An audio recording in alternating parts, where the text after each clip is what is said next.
Vernon Brown, the Vice President of Marketing and Community Relations at SDN Communications. This is the Information Sharing and Industry Sector Collaboration. You know, that all sounds great if we're receiving information, but we're probably all a little hesitant if it means sharing our own information, our own hacks and vulnerabilities with others. These two gentlemen are here to talk about how we move information sharing from more theory into reality. And first up is going to be Robert Mayer. He's the Vice President of Industry and State Affairs for USTelecom Association, which is an advocacy group for everything from AT&T and CenturyLink to small telecoms across the country. And second will be James Legg. He's the South Dakota Fusion Center Director, which is part of a national fusion center system, which he'll define for us and offer how it can help all of our organizations in cybersecurity. So we start off with Robert. Thank you very much. I thought I'd start my remarks by telling you that I'm going to talk about what goes on in Washington, D.C. So if after this presentation you're completely confused and overwhelmed, I will have known I've conveyed it correctly. Talk a little bit about the complex landscape in which we deal with regarding sharing of information, all types of information, how it's evolving, some of the planning venues, strategic and operational venues, some of the breadth of sector activities, information sharing mechanisms, White House executive order on information sharing, DHA's efforts around implementing the executive order, and then some work at CISRIC. And by the way, just let me put a plug in. This is the CISRIC Working Group 4 effort that people were referring to. I had the honor of leading 100 people on this project for over a year. We were able to turn 19 pages into 400, which in Washington terms is a pretty significant achievement. But I do think there's some value in here, a lot of value and a lot of hard work. So this is what happens when you get high-priced consultants from Booz Allen to work on describing the policy environment in Washington, D.C. It's been on the White House website for several years, but it is essentially accurate. And the goal here is to explain that you have spheres of influence in Washington that include the intelligence community, the defense establishment, Department of Justice, law enforcement. You have civilian responsibilities largely managed by the Department of Homeland Security. All of these organizations are becoming increasingly well-funded. All of them have an interest in having a role in cybersecurity. And all of them or many of them seem to have the opinion that the resources that industry has to support these efforts are largely unlimited, which makes it a great challenge for industry to work through this maze and to prioritize these efforts and to figure out what's going to have value and benefit to our member organizations as associations and to industry writ large. On a more practical note, there are 3 levels of engagement. There's a strategic level, a planning level, and an operational level. And depending on where you are in the organization and in the sector and what your interests are, you may be involved in one area or you may be involved in multiple areas. Generally speaking, the associations that represent our industry are involved at all levels, whether it's NTCA, USTelecom, CTIA that represents the wireless, and CTA that represents the cable associations.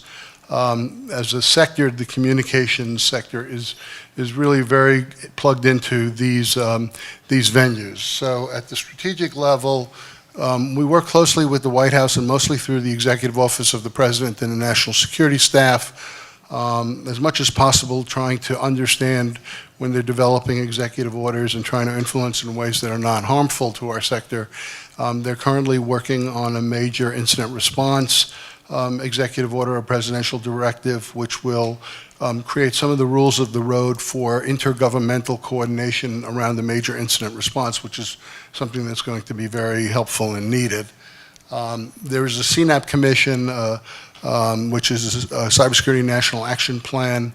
It's a 12-person commission that just started work. It was a presidential directive. They've been meeting, and they're basically laying the groundwork for policy considerations on cybersecurity for the next administration. The NSTAC is the National Security Telecommunications Advisory Committee. Interestingly, it's chaired by Palo Alto Networks and Intel, but major communication sector participation is on that committee. And that's generally when the president and his folks in the National Security Council come to industry and say, look, we have a concern for things like big data, or how are you going to mobilize in the event of a national cyber emergency, and we want you to study that. And that brings a lot of resources to the table to develop reports which are public. At the planning level, the primary vehicle for our industry is through DHS. They have the civilian responsibility in cybersecurity. We're very active through the 16 critical infrastructure sectors. The comm sector includes 5 segments. It's broadcast, satellite, wireless, cable, and wireline. And we work with 15 other sectors, including, for example, the State, Local, Tribal, Territorial Coordinating Council, but also IT, energy, transportation, finance, health. All of these groups work together at DHS as part of this partnership that's been constructed. And then at the operational level, you've heard talk about probably the ISACs, the Information Sharing and Analysis Centers that are underway. We work with the National Coordinating Center at DHS, which is a communications ISAC, which is the Information Sharing and Analysis Center. That's probably one of the primary venues where organizations like you folks might be interested, because there are weekly calls and you get a very good understanding of basically what's happening at the national environment, and I would encourage companies to participate in that. I think that's a very worthwhile venue. As well as, I think, the Comm Sector Coordinating Council, but I will tell you that the associations that you belong to tend to be very active in those areas, and I think are good representatives of industry. There's a lot of back and forth conversation, coordination across the associations. I won't go through this. It's just a kind of a list of all these major activities that we've done in the last few years. All of these are, I think, without any exception, well, with 1 or 2 exceptions, are publicly available documents, but they speak to the kind of initiatives we've been undertaking for the last 3 or 4 years with the various government entities. On information sharing, a primary mover of this activity was the executive order, which was released in February of 2015. Now, you heard about another executive order that was released in 2013, which set in motion the NIST framework and a lot of activity. This activity in 2005 set in motion the desire by the government to create venues, what they called ISOs, Information Sharing and Analysis Organizations, different than ISACs, but essentially it was let 1,000 flowers bloom, and they wanted to create as many circles of interest for purposes of information sharing. And there were examples that they saw around the country. They saw things in the Bay Area. They saw other things in various parts of the country. They saw informal, trusted organizations, and they wanted to establish best practices for stimulating information sharing across communities of interest. So it's very conceivable, for example, to have a group of small rural companies, let's say in a particular geographic area, decide to form their own ISO.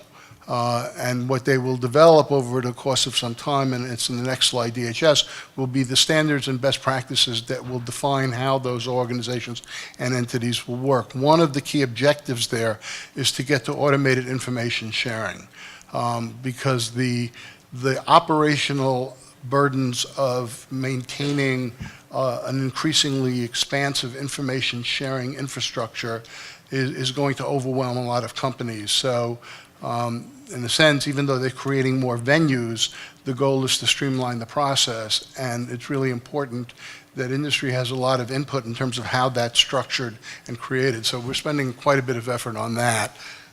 The executive order instructed DHS to create this kind of ISO structure. They brought the University of, I believe it's San Antonio, Texas, to lead this. We are in the process of working on several working groups. I will tell you that it's not a flawless process. There are interests outside of our sector that want to define, I would say, processes and procedures that arguably put more burdens on the telecom industry than we think are appropriate. So this is a negotiation. This has got to be a consensus process. But again, it's something that's underway, and it's going to take a couple of years to get these ISOs organized. At DHS, we also have the NCIC, which I think you heard of before. And this National Cybersecurity and Communications Integration Center will have responsibility for coordinating and engaging with all these groups. CISRIC, you heard before. I showed you the report we did last year. This year, there is an information sharing group that's underway. It's pretty extensive. This chart is designed, I don't think you can read it, and I want to wrap up soon, but it basically shows a kind of an illustration of all the different touch points that our industry has with the various partners. Now, some of these are formalized. For example, some of them can be commercial with customers or with security or managed security firms. Some of these are with government. Some of these are informal trusted pools based on relationships that people have. Some of these are with law enforcement, which you'll hear about shortly. The bottom line is when you think about the ecosystem involved in cyber threat indicators, it's growing and it needs to be managed. And as ISPs, our big concern is how do we respond quickly? How do we know that we're dealing with the information that's most important, that we're not being kind of seduced into looking over here and something over here is happening? We have to deal with foreign governments. We have to deal with the national intelligence community. We have been the victims of nation-state attacks in the last few years. So there's a whole complicated process around resolving the information sharing protocols and processes. And then I think the last slide here. So one of the things that is going to come out of the Working Group 5 group is an effort to understand what the barriers to information sharing are. So we're looking at operational barriers, technical barriers, legal barriers, consumer barriers, in some cases cultural barriers, international barriers, so that there isn't this kind of glossing over the very difficult challenges associated with information sharing. We're doing it through the FCC CISRIC. It's a process that's underway. A lot of great input from different parts of the sector on this process. That report will probably be out towards the end of the year. Real quickly, finally, the conclusions. The passage of the Cybersecurity Information Sharing Act of 2015 last year was a significant step in facilitating some of the information sharing that industry wanted to pursue. We needed liability protections on sharing information that could conceivably involve some consumers and information basically that's shared without the risk of being litigated. We got some of those protections. We also got some clarity around defensive measures that we can take that would not subject us to liability. As I indicated, there's important work on the way with respect to understanding the barriers to information sharing. And there I would point out the third bullet, there are unique challenges for mid-sized and small-sized companies who are largely consumers of threat information, but not entirely. But the effort that it's going to take to build the resources and the organization and the processes and getting the approval from management that this kind of activity is worthwhile is something that's going to have to be worked out, individually within organizations and collectively across associations and communities. It's not trivial.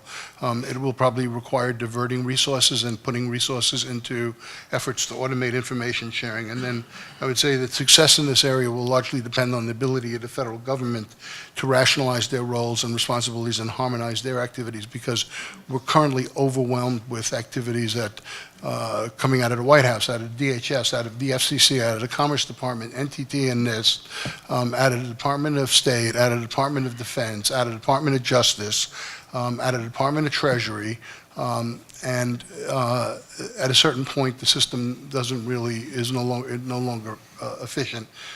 So we are counting on our friends in Commerce and NIST to help us rein in some of this and frame it from a business perspective. And to date, I would say that the Commerce Department has been extremely helpful in that regard. Thank you. So I'll give you a little bit of background on exactly kind of what the fusion centers are and how we're set up. Each fusion center is kind of unique to the state or the major metropolitan area that it exists in, but in South Dakota, I work for the State Division of Criminal Investigation. I'm a supervisory special agent with them.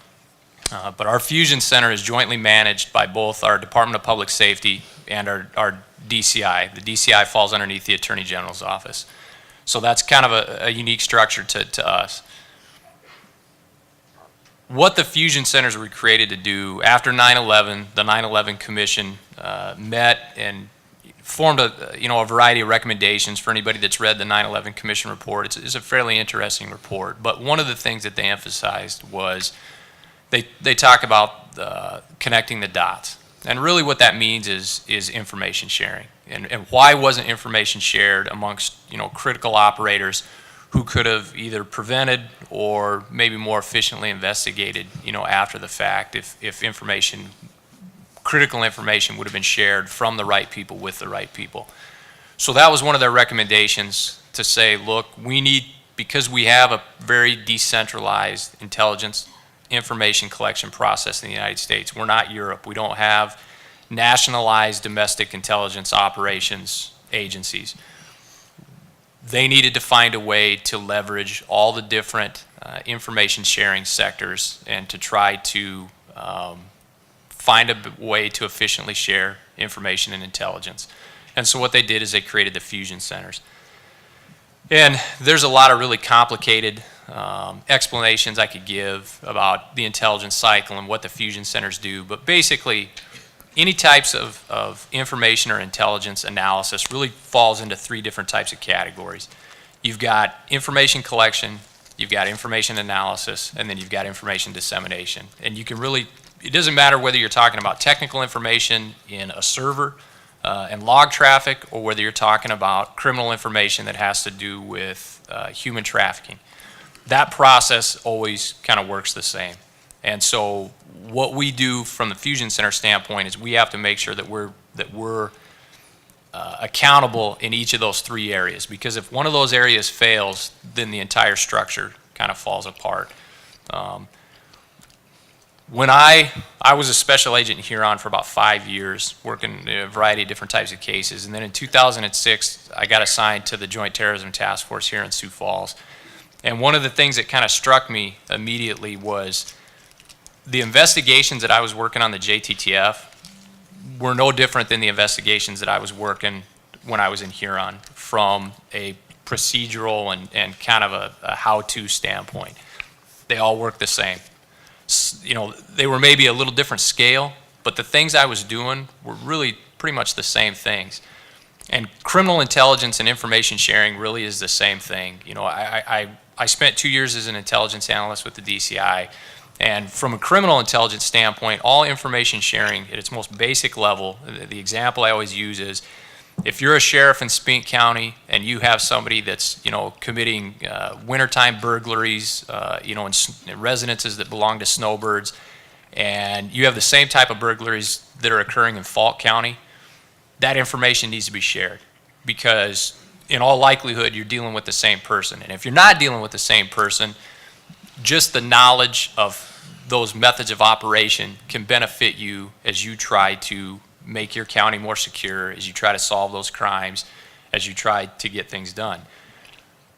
When I moved over to the Fusion Center, I basically found the same to be true as I did when I moved to the JTTF, in that information sharing and analysis is exactly the same, and it works exactly the same, and we have exactly the same problems when we move outside of the law enforcement realm.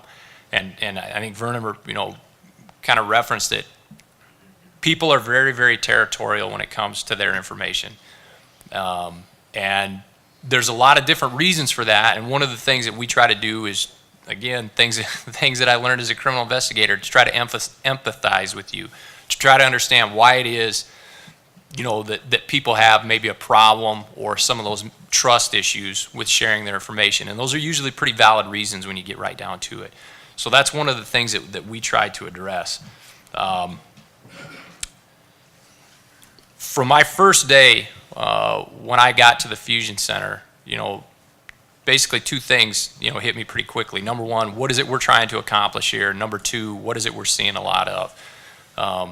What are the fusion centers? All we are is a hub for information. All we are is a hub that information flows to and through, to law enforcement, to emergency management, to what I call non-law enforcement, public safety, fire, emergency management, those types of entities. But on the same token, we also have to learn to share information with the private sector, with the business community, and that's where, again, on my first day, and I started reading a lot of classified reports, and people started passing me information, which, for the people in this room, you probably realize there's no shortage of. About 50% of what I was reading dealt with cybersecurity matters.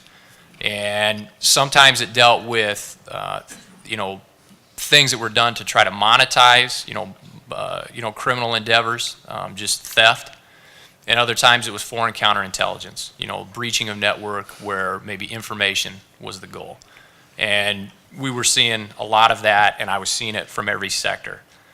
But there was really no cohesive way to analyze that or to share that information and try to figure out, were the right people seeing the right information from the right people. And so kind of from that day, that's something that we've tried to work towards.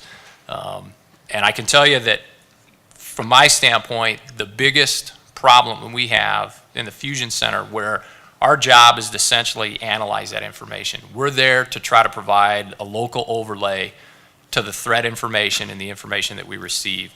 So that could be, if we're dealing with our State Bureau of Information and Telecommunications and they provide us with that raw data that there's been a spike this month in, attempted breaches of the Legislative Affairs Network. Our job, quite simply is just to ask why. Why is that? Why is that the case this month? What's happening this month? What's happening in other states? What's happening in local jurisdictions from a cyber perspective that makes that the thing that we're seeing this month? And that's just a really simple example of kind of that local overlay. But again, the biggest problem we have is from the collection standpoint, and that's no different than when we're dealing with cops. It's no different than when we deal with the fire departments, and it's no different than when we deal with cyber matters when it comes to all the different communities we deal with, is how do we collect the information? Because you guys know that I couldn't even begin to put a number on the amount of information that you guys have at your fingertips. But if that's just being siloed and it's not going anywhere and it doesn't have that overlay and nobody's looking at that, you can't ever answer the whys. And so that's the first slide that I've got up here. And I think Sheriff Milstead, when he talks, he's going to talk about this as well. But this is just one portal. It's the Homeland Security Information Network, HISN. They've created basically just an umbrella entity that any community of interest, for lack of a better term, can use to share information. Anybody who has maybe the same information needs. And so this is our state community of interest for cyber affairs. And right now it's basically just a shell website. And the reason I show you guys this is the biggest challenge we have from that collection standpoint is where do we put the information? What information do we gather? And it's a lot of times, quite simply, it's just a content management piece. And so this is our HISN COI for cyber affairs. Now we do have some local entities, maybe some of the people in this room that the director of the DCI and Chief Burns here in Sioux Falls have started to deal with and try to bring some of these people together to start to try to share some of this information. What is important to them? What do they want to share? What do they want to try to learn? So that's the first slide. The second slide is just another community of interest, a separate community of interest within HISN, but this is the National Fusion Center Cyber Community of Interest. And the reason I show you that is that's a full community of interest. That's a group of people across 50 states and numerous metropolitan areas who are now cyber analysts who are now starting to share information with one another. And again, the reason I show that is I tell everybody that I speak to, it's don't ever judge, whatever this is, whatever this information sharing process that you guys are starting to move towards, don't judge it after a week. Don't judge it after 6 months. Don't judge it after a year. It's what is this going to look like in 3 years, 5 years, 10 years? Because this thing is, in a lot of ways, it's in its infancy, and it's not an easy thing from what I've seen for different disparate groups to share this information, and so this COI is something that we try to show to people. It's something that we try to give them a flavor for. But it's not something that we're going to push you towards. If it's the right thing to use for you guys, for whatever size group we're talking about, whether that's a group that encompasses everybody in this room, or whether that encompasses a subgroup in this room of 4 people, it's just another tool. But you have to find that mechanism to share that information, and you have to start to try to define what it is that's important to you guys to share. And then again, where the Fusion Center leverages that is from the state standpoint. Again, we try to leverage that information so that we can provide that local overlay to that information to try to apply those whys. From the cyber standpoint, there's basically 3 things that the state, kind of a 3-prong attack or response, if you will. The first is, of course, the mitigation piece. Somebody breaches your network and does harm to it, you have to fix it, you have to repair it. That's what I think a lot of the people in this room probably do. That's what BIT does for the state. That's what they're good at. The second part of that, again, is the intelligence portion of that. So that breach has occurred, you've repaired that breach, hopefully, but what happened? What technical data can you share with us that we can then, again, put that local overlay with, but then we also share with the federal intelligence community. So we have a breach to a network, maybe of a county government in South Dakota, like we've had on occasion. We take that technical data, we write an intelligence report, and that goes to the federal intelligence community, to the NSA, to the DOD, to the CIA, to the FBI, to those entities, so that they can look at that and say, well, here's something that happened in South Dakota. And we've generally had pretty good responses when we've put together those intelligence products. Something that I think Vernon will probably ask, but I'll just say right now, because it's the question everybody asks, I don't want to advertise the fact that we've been breached. I don't want that information to be shared. And so I have to be careful how I say this, but we don't care specifically who you are, and neither does the federal intelligence community. They only care about maybe what sector you belong to and that technical data. And so that's how we write those intelligence reports. We don't say that SDN was the victim of a breach. We say a South Dakota telecommunications company, or a South Dakota healthcare company, or a South Dakota small business, whatever the case may be. The third prong is the investigation piece, and that's the portion of this where I think everybody is probably the furthest behind, state to state and even federally. Because cyber can mean so many different things to so many different people. It can mean, that massive breach to Target where, millions of, pieces of personal identification are stolen, to the eBay fraud that your elderly aunt falls victim to, and she loses, $5,000 to an eBay fraud. So cyber can mean all things to all people, but that's one of the areas that the state is slowly trying to wrap its arms around to try to formulate some response. I know somebody in the last presentation talked about the DDoS attack in the schools. That's a felony. It's a felony level crime. Now, does that mean that we're gonna, that somebody's necessarily gonna go to prison, or that there's necessarily gonna be a prosecution? No, but from a criminal investigative standpoint, the biggest sin that you can commit in an investigation is to not look, to just assume that, well, this is probably what this is. That this is probably just, that this unattended death is probably just a suicide. Well, maybe it's a homicide, but if you don't look, 3 years later, it's too late to do what you need to do. And so, again, we run into some of the same kinds of problems in the cyber realm where that information doesn't always get shared, and when it does, we don't always have an effective mechanism to investigate those things. Because if somebody's perpetrating a DDoS attack against, the Sioux Falls School District today, they're going to do something more significant tomorrow. Or somebody else may be seeing a similar type of DDoS attack. Or, the crypto locker is the big one now. And if if we don't know that that's occurring, then, in 3 weeks when a sheriff's office server gets compromised and they lose all their data, that's a problem. So, and that's happened. So that's the third prong to that attack, of those 3 prongs. And then the last thing I'll leave you guys with is kind of, where does the Fusion Center fit within this model? It's strange to think of it this way, a government entity being this, but we're kind of the honest broker, I guess. Because again, in the private sector, you guys have a lot of proprietary information that isn't always easily shared, and I get that, and that's the whole reason you guys are here to talk about this, is how do you share proprietary information or potentially proprietary information with people who are your competitors? And that's where, the fusion centers and state government has been a pretty effective mechanism to be that honest broker, so that information gets shared, but maybe not too much information, so that your business model is compromised too. And so that's kind of that 3-prong attack. The last thing I'll leave you with, this is just, obviously, you're free to call that number. That's our email address. That's our phone number that goes into our main line. We encourage anybody that if you have a cyber breach, and anytime BIT has a cyber breach, they notify us so that we start to leverage that information and collect that information. But, Sheriff Milstead will emphasize this: contact your local law enforcement first, especially if that's a physical security breach, because that's something that they need to know about. They know to contact us, but then by all means contact us as well. We want to share information with you. We'll do our best to share as much information with you as we can.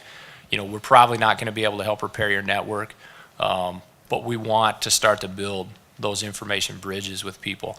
If you do call the Fusion Center, my name's on there. You probably won't talk to me, at least if you want to get some type of resolution to your problem. I'm the last guy you want to talk to in that place. But if you call that number, somebody will answer the phone during business hours. If it's after business hours, if you leave a message, an analyst will get that message the next day, and then we'll start to try to track down and do what we can do and have contact with you. So that's all I've got right now. Well, I'll prime the pump with a couple of questions, but audience, be thinking of what you want to ask. James, I'm going to start with you. The power is always in the story. Tell us an example of a success story from the Fusion Center and how you have resolved something through information sharing. Wow. What I tell people, from a criminal standpoint, and this is what we always emphasize to local law enforcement, but I think it's kind of applicable to a group this size where you've got small, companies and big companies and everything in between.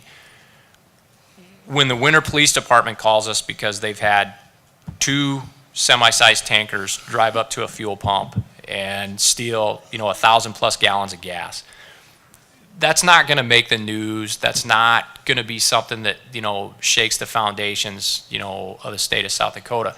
But that's the most important thing that those guys have going right now. That's everything to those guys. So when they call with that, and they have the pictures, and they have different types of models of trucks, and we're able to get that information out across the state, we're able to provide that information, outside of state boundaries. We're able to leverage that information with motor carrier enforcement. And within 24 hours, you're able to identify kind of who those people are. That's a big deal to that local agency. Okay, and again, that's kind of the same thing where, a smaller entity in here may call us because they've had a breach, or a small business in Sioux Falls may call us because they've had a breach. And it's not going to be something that anybody's going to know about, but that's the most important thing to them that day.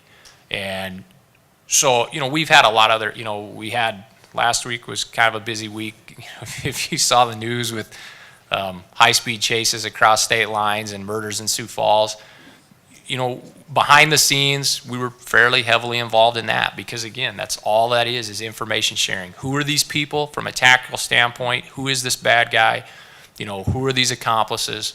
Where are they going? Why are they going there? And those are all things that we get involved in. So that, from a criminal standpoint, that's something that we do. And again, from a cyber standpoint, there's not enough time here, or it's not really the appropriate time, but I've seen the intelligence reports that we process from BIT, that we provide to the federal intelligence community, from a cyber standpoint. And I know what those do, sometimes from a classified perspective, but I know how well those are received. And I know that technical information gets built in to the IC's, sometimes their mitigation response. So that's, I guess, just short response, both from the criminal and the cyber side. Robert, give us your predictions if we don't start engaging in the information sharing through the NIST and SISTRIC. If it goes unused, because today it's voluntary, look in the crystal ball, what's going to happen? So I think we're at an inflection point as an industry as to whether we're going to be successful in maintaining a regime related to cybersecurity that is voluntary and flexible and has all of the principles that are embedded in the executive order and in the framework, versus the conclusion by some in government or among our federal regulators and potentially even state regulators that there's a market failure in this area and that more prescriptive mandates are going to be required. For the last few years, I was pretty confident that we had made significant progress towards the direction of ensuring the viability of the partnership. But in the last month or so, specifically through an FCC notice on privacy and data security, and their failure to release a cyber policy statement that reinforces the work that was done in CISRIC, I'm concerned that there may be the kind of, for example, if you want to see the worst case, look at the financial services industry where they have as 8 or 9 different regulatory bodies developing security standards for them right now. So the best thing that we can do to encourage the continuation of the privacy model is to be actively engaged in this type of information sharing efforts, to participate in the discussions at the ISAO, to participate in the ISACs, to work closely with the associations in terms of making sure that the associations can communicate to Washington what's being done here in the field, because at the end of the day, this is what really matters. It's really not in the Beltway, it's how it's being implemented here. So we are at a critical point, and if this becomes something that starts looking like a mandate, it's very much going to make us much more vulnerable, but not everybody in government understands that. Like I said, NIST has done some work on information sharing. The FCC is doing some work with us on information sharing right now, so I'm very hopeful that we can keep this voluntary, but we have to show that we're accountable and participating. Okay. I have one more question, and Carrie, if you could come up and get the microphone, and then I'll open it up to the audience. But from both of you, which is the bigger threat to us? Is it domestic or is it international? That is a known unknown. Very good. James, which keeps you awake at night?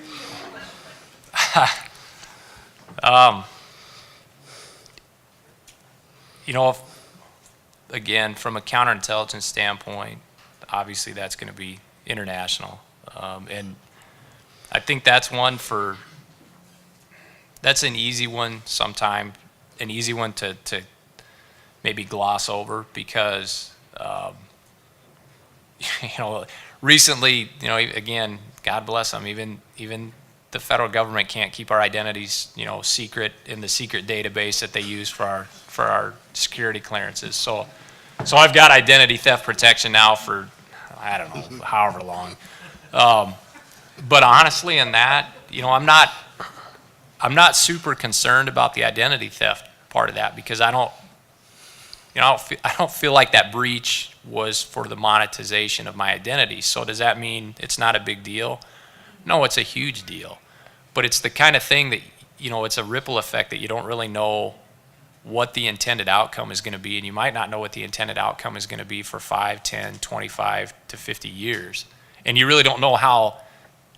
It's just one small part of a much bigger puzzle. And that's kind of strategic intelligence, which I didn't really talk about. But I mean, it's just a really small thing. So it's easy to say, yeah, I've told people a lot, man, I'd rather you literally come over to my house and burn my house down than steal my identity, because that's the gift that keeps on giving. You just can never, I feel terrible for people that have to go through that.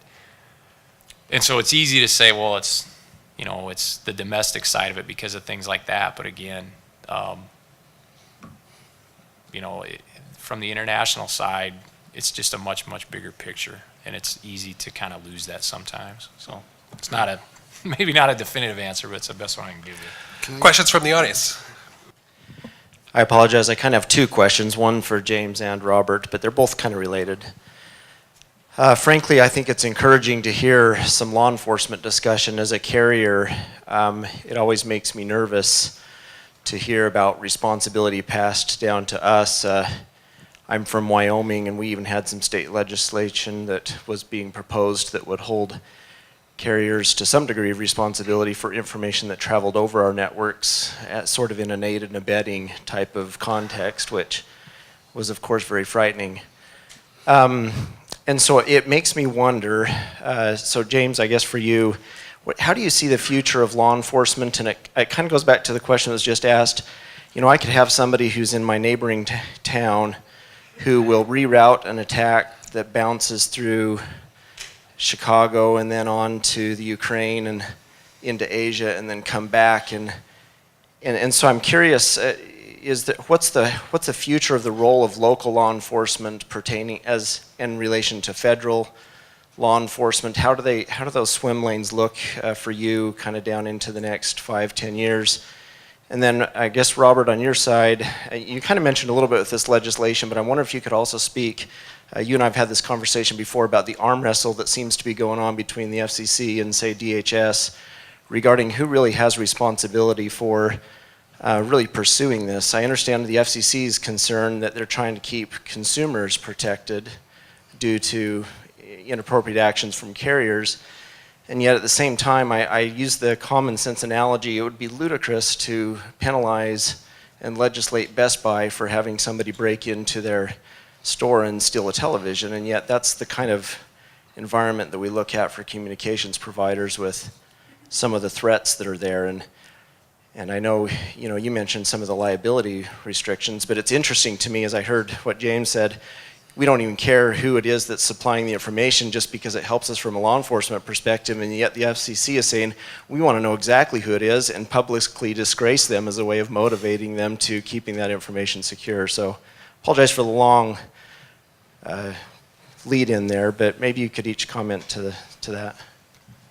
Yeah, again, you know, the intelligence, and that's where I'm kind of in a unique position in that I supervise an intelligence entity, but I'm also a criminal investigator. So it's kind of have to walk that line sometimes. But, you know, the intelligence standpoint, again, yeah, you know, that's just all about the information collection. I think I addressed that. But from the investigative piece, again, I don't think anybody's really wrapped their arms around what that response looks like. Some states have taken, again, I don't want to speak for the FBI or the Secret Service or anybody else, but those guys can't investigate. They just don't have the resources to investigate every single breach, and you know, whether it's foreign counterintelligence or monetization, you know, and theft.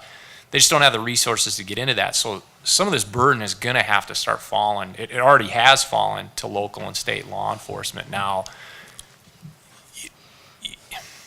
you know, a lot of people, I think, even on the law enforcement side, say, well, we don't have the expertise to investigate some of this stuff. And again, I always fall back to, I don't think you have to be really super technically adept to investigate these cases. I mean, somebody asked me how I would have investigated one of these DDoS attacks, and without getting into it, it's exactly the same way that I would investigate somebody for stealing money out of a tip jar in a bar. And I'm not exaggerating that. It's the same type of investigation. But some states, you know, from an investigative standpoint, have said, we're going to assign, you know, officers to federal task forces, and they've gone about it like that, and so that they're investigating things from both a state and a federal perspective, and try to leverage the resources that the federal government has to do these types of investigations. Other states have poured resources into state responses, and I think sometimes it depends on, you know, what entities exist in your state. And I don't want to speak for a specific state, but off the top of my head, I think New Jersey, you know, did some things from a state standpoint because they had a lot of big business entities in the state. So I think they felt like from a state perspective, they needed to do some things, you know, needed to take ownership kind of as a state, you know, and I can't speak to the specifics, but Whereas other states, and Utah kind of jumps to mind, they had some problems with their state network and had a pretty big breach.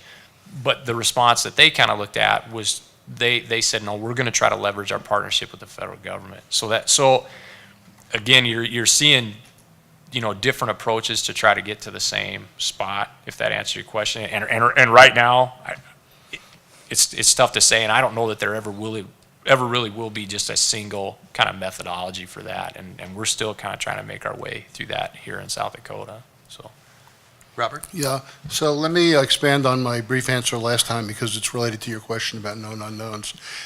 Here's the problem, and was explained well by a lawyer in Washington at a conference. He said, if you can imagine Russian jets coming over the Gulf and hitting one of our refineries, we know pretty much what the response is going to be. We're going to send up our fighters from Air Force bases, and we're going to confront them.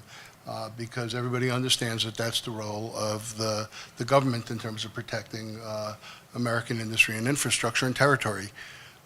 If the Russians fire off sophisticated, advanced, persistent threats combined with DDoS, a next generation of cybersecurity threats, somehow they don't quite agree that there is the jet task force coming over, or the equivalent of that. They still have an expectation, and it's part of what I call the blame the victim concept, that if things happen that are bad, it's somehow because industry didn't do all the right things to protect itself. Well, that mentality is very problematic, and it's not to excuse industry accountability and responsibility, but we're not prepared to deal with the kind of threats from nation states that are coming up.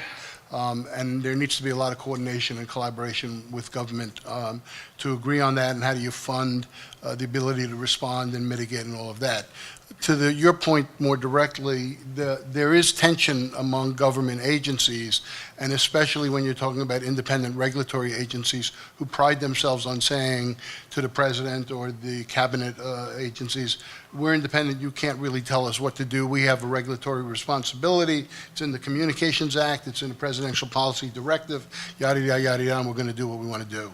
DHS, on the other hand, has a partnership structure with our industry, and the conversation is somewhat different because we try to work with them and coordinate through DHS and through the CPAC sector-specific agencies with, in our sector, the communications sector, we deal with the Government Coordinating Council, which is our counterpart that has about 20 federal agencies that are involved in that, and we coordinate on planning on that.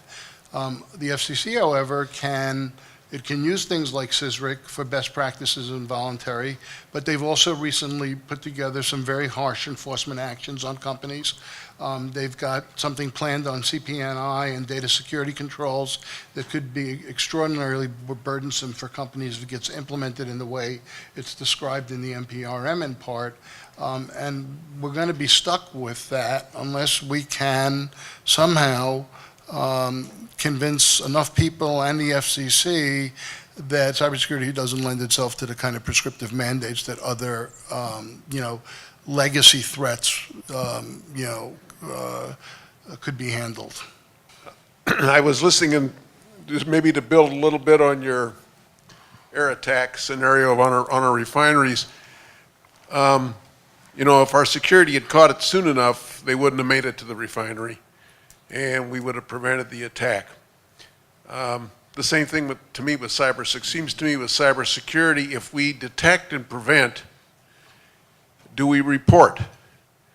Because all the conversation I hear is we didn't detect, we didn't prevent, bad things happen, now we report, now we go back and do after action reviews and try to figure out what the problem was. Whereas maybe if we had done more detection, prevention, reporting to understand the nature of the issue, of the problem, the attacker, that we could have prevented other things. And I don't get the sense that we're at all focused on trying to get ahead of the game that way by our successes in preventing and reporting those and in sharing that information then among all the agencies that would be involved. So let me quickly, the NIST framework has 5 functions, and it starts with identify, prevent, protect. Do I have that right? Respond and recover? Yeah, okay. So there is a recognition that there needs to be resources and capabilities applied to what you're describing. And in fact, most companies realize that the more money they invest on that side of the ledger, the less they're going to have on the other side of the ledger when they have to respond and recover. The problem is that we are dealing with something that is a lot more sophisticated than being able to detect fighters coming over an area with radar technologies and things like this. We're dealing with an environment where it's global. We cannot attribute necessarily who the originators of the attacks are because they work through third-party countries. The threat constructs are they're evolving constantly. As soon as they see us adapt the strategy, they respond. I mean, if you look at some of the strategic components of some of the malware, it's very interesting because it looks like game theory and military strategy. Because what they're doing is, in some cases, you'll have botnets, for example, going out from command and control, and as soon as the system recognizes that something has been identified, the cell is cut off. So they basically cut them off and they don't get to the source. So you're dealing with some pretty sophisticated technologies here that we're in a cat and mouse game trying to kind of stay one step ahead of these folks, but they're going to penetrate. And we're not going to eliminate this problem completely. We're just going to have to manage the risk the best we can. And that's unfortunate, but that's the way it is. And they're well resourced. I mean, you have we saw a couple of years ago, an entire building in China with the PLA. That's their full-time job. We can tell because when they go home at night, things fade away. And when they come back to work again, we see the attacks rising. And you know, whether it's motivated by scoping out our infrastructure or intellectual property theft, whatever it is, these are really smart people, and they're constantly evolving their technologies. So it's not easy. Yeah, again, you know, falling back on our relationship with BIT, we don't just ask for the information when they've had a breach. We ask for the information when they've stopped a breach, because that technical data is of use to us no matter what. And again, I've seen the reporting that we've provided back to the intelligence community, and they're trying to do exactly what you just said, you know, trying to stop the bomb from going off before the bomb goes off, you know. And it sounds simple, but again, it's just the easiest cases to solve are the cases where you have an overwhelming amount of information. You know, you have to be able to sift through that information. You have to know what to do with the information, but having too much information is always better than not having enough. And so we do try to collect that information from BIT. I know, you know, whatever that framework is, whatever that framework looks like going forward with groups like you, you know, a successful day for you guys is still valuable information for us, because there's always, it sounds simple, but there's still value there from an intelligence standpoint for us. Very good, gentlemen.